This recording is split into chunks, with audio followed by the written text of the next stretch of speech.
Bonjour à tous et toutes, aujourd'hui je vais vous présenter une nouveauté que j'avais demandé à ProRealTime de développer. Elle vient de sortir, hein. Il y a beaucoup de nouveautés dans la version 2018 de ProRealTime et je voudrais vraiment vous montrer cette nouveauté, vous expliquer pourquoi je l'ai demandé. Ça peut changer totalement la vie au quotidien d'un scalper et d'un day trader. Alors, la nouveauté que j'ai demandé, vous le voyez dans le carnet d'ordre, j'ai mis ici une petite alerte.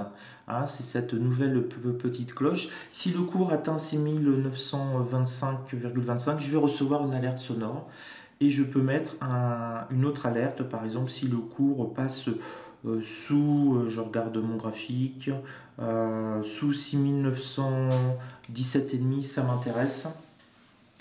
Je vais recevoir une alerte sonore. Pourquoi c'est intéressant? Parce que quand vous scalpez, des fois on a des périodes de range et on se dit, bon, si il fait un breakout ou s'il atteint cette zone-là, ce niveau-là, moi maintenant ça m'intéresse pour intervenir sur les marchés. Seulement on ne peut pas rester fixé 14 heures par jour devant son écran à scruter le carnet d'ordre. Donc là, vous mettez directement vos alertes. Alors, vous pouvez en mettre sur à peu près autant de niveaux que vous voulez. Là, j'en ai mis un sur 6125,5. Si on monte, mais je peux en mettre un en plus, en rajouter à 30, 40, 50, à 7005 par exemple, la middle R1 mensuelle. Donc tout cela, ça me donne des alertes. On va peut-être avoir une alerte en direct notamment. Donc ça me permet de faire autre chose. Ça me permet par exemple d'aller cuisiner en mettant le son suffisamment fort. Je reçois mon alerte. Et ce qui est intéressant au niveau des alertes, c'est qu'on peut les personnaliser. Alors vous avez les sons de ProRealTime de base, mais vous pouvez personnaliser les alertes haussières, les alertes baissières. Par exemple en créant votre petit fichier et comme ça juste à l'oreille vous savez si c'est une alerte sur un breakout haussier ou si c'est une alerte sur un breakout baissier. Là par exemple dans ce cas là on est aux alentours de 6922, on peut stagner comme ça pendant plusieurs minutes voire des heures. Donc j'ai une alerte haussière à 6925,25 ici, j'ai une alerte baissière à 6917,5 ici, je peux vaquer à mes occupations et je vais entendre alerte haussière, alerte baissière ou double pop et tac tac ça baisse, peu importe. Il suffit juste que j'enregistre ma voix si je veux personnaliser ça et j'ai comme ça cette information. Et bien entendu, si vous voulez retirer l'alerte, il suffit simplement de cliquer dessus et votre alerte est retirée. Donc ça donne beaucoup de fluidité, de rapidité.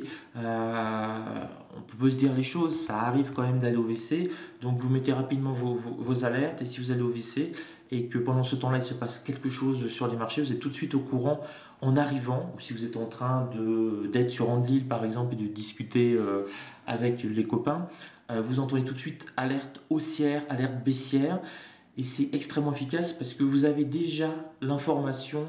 Vous avez déjà préprogrammé votre cerveau sur le fait que c'est une alerte haussière, donc que ça monte, on a dépassé les 6925. Et donc, quand vous remettez sur votre graphique, vous avez déjà cette information-là.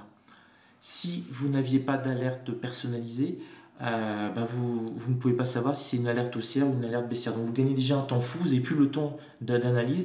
Vous foncez directement sur votre carnet d'ordre, sur vos graphiques, et vous savez déjà que c'est un breakout haussier et vous intervenez en fonction donc de vos besoins. Alors c'est vraiment des petites améliorations comme ça, mais c'est ce genre de petites choses qui changent grandement la vie d'un trader. Et puis en même temps, on est aussi, j'allais dire, sécurisé, puisqu'on n'a plus peur de louper quelque chose. Voilà, je vais arrêter la vidéo. Visiblement, il ne veut pas aller taper les 6925,25. On ne va pas attendre 2 heures, mais ça vous fait une alerte sonore. Et comme vous pouvez la personnaliser, vous mettez ce que vous voulez, Dark Vador ou autre chose. Dark Vador, pour un breakout baissier, c'est pas mal. Luc, je suis ton fils. Voilà, donc à la prochaine pour une autre vidéo sur le trading et le scalping. Ciao!